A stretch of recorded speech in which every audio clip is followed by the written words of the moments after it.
तो जी हाँ छात्रों, आपका एक बार फिर से स्वागत है आज के धमाकेदार वीडियो पर। आपका यहाँ पर मैं वो वीडियो लेके आ चुका हूँ जिसका आपको बेसब्री से इंतजार था। हर एक बच्चा का यहाँ पे कमेंट आ रहा था कि सर त्रैमासिक पेपर का वीडियो डालिए, तो मैं सबसे पहले आपका लेके आ चुका हूँ कक्षा 10वीं आपका विषय हिंदी का। आपका यहाँ पे 2022-23 का पेपर आपको समय 2.5 घंटे दिए जा रहे हैं और आपका पूर्णांक 75 आपका मार्क का होने वाला है। पूरा पेपर मेरे पास है, फटाफट इसे पढ़ना स्टार्ट कर दीजिए। एक एक बच्चा यदि चाहता है कि त्रैमासिक के पेपर में हम यहाँ पे टॉपर्स बने, 75 में आउट ऑफ 75 नंबर लेके आए, तो फटाफट पूरा ये पेपर आपको पढ़ना होगा और इस पेपर से ही आपके यहाँ पे टॉपर बनोगे, क्योंकि आपके त्रैमासिक के नंबर और साथ में आपके अर्धवार्षिक और वार्षिक तीनों के नंबर मिलेंगे। तब आप जाकर यहाँ फाइनल एग्जाम में अच्छे करने के बाद, सभी अंक जोड़ने के बाद आप टॉपर बन पाओगे। तो चलिए यहाँ पे पेपर स्टार्ट करते हैं और एकदम गर्दा मचाते हैं। जो भी छात्र पहली बार आए वीडियो को दिल से लाइक करिए, चैनल को सब्सक्राइब करिए और फटाफट एक एक क्वेश्चन कर दीजिए रचना स्टार्ट और मैं आपको बनाऊंगा टॉपर। तो चलिए यहाँ पे आपका दिया गया, सबसे पहले आपको निर्देश पढ़ना है। निर्देश आपका क्या दिया गया है देख लीजिए। आपको यहाँ पे सभी प्रश्न करना आपको अनिवार्य है। 1 से लेकर 32 तक आपके वस्तुनिष्ठ क्वेश्चन होंगे और इसके बाद आप ये पढ़ लीजिए, कोई दिक्कत नहीं, ठीक है। आप इन्हें पढ़ेंगे, आपको इंस्ट्रक्शन मालूम पड़ जाएगा। और सबसे पहले आपका यहाँ पे आता है आपका सही विकल्प चुनकर आपको लिखना है, ठीक है। तो सही विकल्प चुनकर लिखना है। आपके 6 नंबर क्वेश्चन है, यानी एक एक नंबर क्वेश्चन 6 होंगे। पहला क्वेश्चन क्या है देखिए, गोपियां किसे बड़भागी कह रही हैं। आपको आंसर यहाँ पे क्या कृष्ण को होगा, क्या आपका स्वयं को, या फिर उद्धव को, या फिर आपका सूरदास को। तो राइट आंसर आपको यहाँ पे कौन सा करना पड़ेगा, आपको इसमें करना है उद्धव को, ठीक है। चलिए आपका पहले का आंसर यहाँ पे उद्धव होगा। इसके बाद आपका सेकेंड क्वेश्चन देखिए, यहाँ पे क्या लिखा गया है। सेकेंड क्वेश्चन लिखा है नेताजी की मूर्ति तैयार करने वाले मूर्तिकार का नाम क्या है, आपको ये बताना है। तो नेताजी की मूर्ति तैयार करने वाले मूर्तिकार का नाम आपका यहाँ पे मोतीलाल होगा, किशोरी लाल नहीं होगा। इसके साथ में आपका यहाँ पे ना तो आपका यहाँ पे रामलाल होगा और ना ही आपका यहाँ पे श्यामलाल होगा। तो चलिए क्वेश्चन नंबर तीसरा देखते हैं। तीसरा नंबर क्वेश्चन आपका लिखा गया है भोलानाथ के ललाट पर कौन सा तिलक आपका यहाँ पे सुशोभित हो रहा है। क्या आपका यहाँ पे केसर होगा, या फिर आपका यहाँ पे भभूत होगा, या फिर आपका यहाँ पे कुमकुम, या फिर आपका यहाँ पे चंदन, ठीक है। तो सिंपल तरीके से आपको आंसर आपको इसमें भभूत कर देना है। क्या करना है आपको यहाँ पे, राइट आंसर आपका भभूत होगा। इसके बाद क्वेश्चन आता है आपका चौथा। वीडियो को लाइक करना बिल्कुल मत भूलिएगा, मैं आपको टॉपर बना दूंगा। बस एक एक क्वेश्चन ध्यान से पढ़िए और लगातार देखते रहिए। शांत रस का स्थायी भाव क्या होता है, तो आप जानते हैं शांत रस का यहाँ पे स्थायी भाव होता है आपका निर्वेद होता है। और यहाँ पे देखिए हर एक चीज को मैं आपको बता रहा हूँ, क्लियर कर रहा हूँ, ठीक है।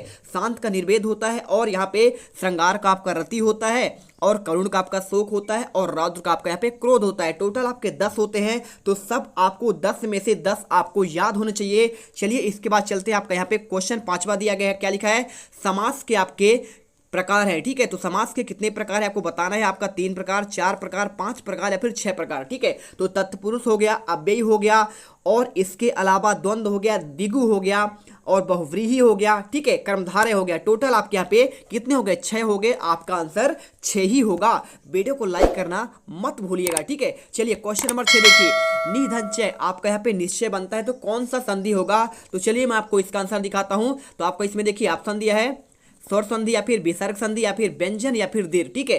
तो आपका यहाँ पे सिंपल तरीके से लिखा गया है, आप इसे देखिए, ध्यान से देखिए। निधंचय आपका यहाँ पे विसर्ग है, तो जब भी आपका विसर्ग आता है तो आपका वहां पे सिंपल तरीके से आपका विसर्ग संधि कहला जाता है। आपको यहाँ पे ये याद करना पड़ेगा। आंसर ख नंबर होगा। चलिए इसके बाद चलते हैं आपका क्वेश्चन नंबर, प्रश्न नंबर आपके 2 पर। अब यहां पर देखेंगे तो आपके सबसे पहले आपका क्वेश्चन नंबर 2 में आता है आपका 7 नंबर का, और आपका इसमें सबसे पहले आपको रिक्त स्थानों की पूर्ति करने के लिए आपको पूछा गया है। तो पहला क्वेश्चन, सूरदास जी मुक्ता डैश डैश रस के कवि है। आंसर आपको यहाँ पे सिंपल तरीके से आपको क्या करना है, सूरदास यहाँ पे कहलाते हैं आपके बात्सल रस के कवि, ठीक है। चलिए आप इसे कर दीजिए और इसके बाद देखिए ध्यान से क्या लिखा है। यहाँ पे लिखा गया है कवि जयशंकर प्रसाद ने अपने मन को डैश डैश का रूप दिया है। तो आपको यहाँ पे किसका रूप दिया है, क्या आपको यहाँ पे भंवरे का रूप दिया है या फिर आपका गीतकार का, ठीक है। तो आपको आंसर आपको यहाँ पे भंवरे कर देना है, ठीक है। इसके बाद देखिए क्वेश्चन आपका तीसरा, सभापति का भाषण डैश डैश में छपा है। तो आपको यहाँ पे पत्रिका करना है और इसके बाद अखबार आपका नहीं होगा। क्वेश्चन चौथा, भोलानाथ का वास्तविक नाम आपका कौन सा है, विश्वनाथ या तारकेश्वर नाथ। आंसर आपको यहाँ पे तारकेश्वर नाथ पर कर देना है। इसके बाद क्वेश्चन देखिए, काव्य के मुख्यतः कितने भेद होते हैं? तो काव्य के मुख्यतः आपके दो भेद होते हैं। कौन कौन सा? श्रव्य और आपका दृश्य, सुनने वाला और देखने वाला। ठीक है, तो आपको आंसर आपको इसमें दो करना है। आप कंफ्यूज मत होइएगा कि मुक्तक काव्य होगा, खंड काव्य, महाकाव्य, ऐसा नहीं होता है। ठीक है, चलिए इसके बाद देखिए यहाँ पे क्वेश्चन नंबर 6 में प्रतिदिन में डैश डैश समास होते हैं। तो प्रतिदिन मतलब दिन, दिनों दिन। ठीक है, तो प्रति मतलब भी आपका यहाँ पे दिन होता है, यानी एक की बात करें तो दिनों दिन मतलब आपका इसमें अव्ययी समास होता है। कौन सा होता है आपका? अव्ययी। ठीक है, जिसका व्यय है उसे कहते हैं अव्यय। तो अव्यय जब भी है, प्रति आपका एक अव्यय है तो अव्यय आएगा तो आपका अव्ययी समास हो जाएगा। तत्पुरुष में आपका तो ऐसा होता नहीं है। ठीक है, चलिए इसके बाद देखिए यहाँ पे 7वां क्वेश्चन लिखा है, संचारी भावों की संख्या कितनी होती है? 33 होती है कि 35? तो सिंपल सा आंसर है आपका यहाँ पे क्या होगा? 33 आपके संचारी भाव की संख्या होगी। ठीक है, चलिए इसके बाद आपका यहाँ पे आता है सही जोड़ियां। तो सही जोड़ी आपके यहाँ पे 6 नंबर के आएंगे। तो देखिए 6 नंबर के आपके आ रहे हैं ना, तो आपका पहला क्या लिखा है यहाँ पे? गुड़। तो आपका गुड़ क्या होगा आपको बताना पड़ेगा। तो आपको सिंपल तरीके से आपको यहाँ पे गुड़ बताना है। देखिए तो गुड़ आपका होता है, क्या होता है? उसमें चींटी आएगी और इसके बाद सेवा करने वाला क्या कहलाएगा? तो सेवा करने वाला आपका सेवक कहलाएगा। माता का आचरण क्या है? आपका ये शिव पूजन सहायक की एक रचना है। और गद्य हमारी क्या है? स्वाभाविक अभिव्यक्ति कहला जाएगी। और रस की काव्य क्या लिखा है? रस की काव्य क्या है? उसकी आत्मा कहलाती है। और जयशंकर प्रसाद आपके ये छायावाद के कवि कहलाते हैं। ठीक है, इसके साथ जयशंकर प्रसाद के साथ सुमित्रा नंदन पंत, महादेवी वर्मा भी आपके यहाँ पे छायावादी कवियों में आती हैं। ठीक है, चलिए इसके बाद आपका यहाँ पे आता है कौन सा? ये आपका हो चुका है। इसके बाद आपका आता है सत्य और असत्य के क्वेश्चन। देखिए ध्यान से देखिए, सत्य असत्य क्वेश्चन। पहला क्या लिखा है? 6 नंबर क्वेश्चन है। पहला, आत्मकथा कविता की पहली बार हंस पत्रिका में क्या प्रकाशित हुई? आपको बताना है। तो जी हाँ, आपका जो आपका आत्मकथ्य है वो पहली बार आपका हंस पत्रिका में ही प्रकाशित हुई, इसलिए आपको यहाँ पे आपको सत्य कर देना है। क्या करना पड़ेगा आपको यहाँ सही का निशान आपको लगा देना है। इसके बाद मतलब आपको सत्य करना है। इसके बाद आपका दूसरा क्वेश्चन, बाल गोविंद भगत के गीतों में प्रभु मिलन का क्या आपका भाव होता है? तो आपको बिल्कुल जी आपको यहाँ पे सत्य करना है। और इसके बाद जॉर्ज पंचम की नाक में सरकारी तंत्र पर व्यंग किया गया है। तो बिल्कुल जॉर्ज पंचम की नाक आपका जो यहाँ पे एक व्यंग है। ठीक है, आपको इसमें यहाँ पे जो कह रहा है वो एकदम सरकारी तंत्र पर ही व्यंग किया गया है। आपको इसमें भी आपको सत्य लगाना है। तो शुरू के 3 आपके सत्य हो गए। और इसके बाद देखिए रामचरितमानस क्या आपका एक खंड काव्य है? तो जी नहीं, क्योंकि देखिए रामचरितमानस एक महाकाव्य है जिसमें 7 या 7 से अधिक सर्ग होते हैं, उसे महाकाव्य कहते हैं। आंसर आपको इसमें क्या करना है? आपको यहाँ पे गलत लगाना है, क्योंकि आपका ये महाकाव्य है। खंड काव्य आपका तो पंचवटी आता है। ठीक है, चलिए इसके बाद आता है 5वां क्वेश्चन। देखिए एकांकी में क्या आपके 4 अंक होते हैं? तो भाई साहब आपके एकांकी में एक ही अंक होगा, इसलिए आपका ये भी आपका असत्य हो जाएगा। और इसके बाद 6वां नंबर देखिए, जहां दोनों पद प्रधान हो वह क्या द्विगु समास होता है? तो जहां दोनों पद प्रधान हो हमेशा वहां द्वंद्व आपका समास होता है। जैसे देखिए माता पिता आपका द्वंद्व समास का, भाई बहन भाई और बहन। ठीक है, ऐसे में आपके यहाँ पे क्या होते हैं? दिन और रात। ऐसे में आपके द्वंद्व समास होते हैं। द्विगु में आपके यहाँ पे संख्यावाची होता है। पहला क्या होता है? संख्यावाची, चौराहा। ठीक है, ऐसे करके आपके होते हैं। और चतुर्भुज ऐसे आते हैं आपके यहाँ पे द्विगु में आते हैं। और 5वां देखिए यहाँ पे आपको लिखा गया है, निम्नलिखित में आपको एक वाक्य में उत्तर देना है। 7 नंबर क्वेश्चन है। पहला देखिए, सहस्त्रबाहु कौन था? तो आपको इसमें सिंपल तरीके से आपको लिखना पड़ेगा। सहस्त्रबाहु क्या था? एक राजा था जिसकी 1000 भुजाएं थी। आप यहाँ पे लिख देंगे। ठीक है, मैं आपको बोल रहा हूँ, आप सुन लीजिए और लिख लीजिएगा। और इसके बाद दूसरा क्वेश्चन देखिए, आपको इसी में क्या लिखा है?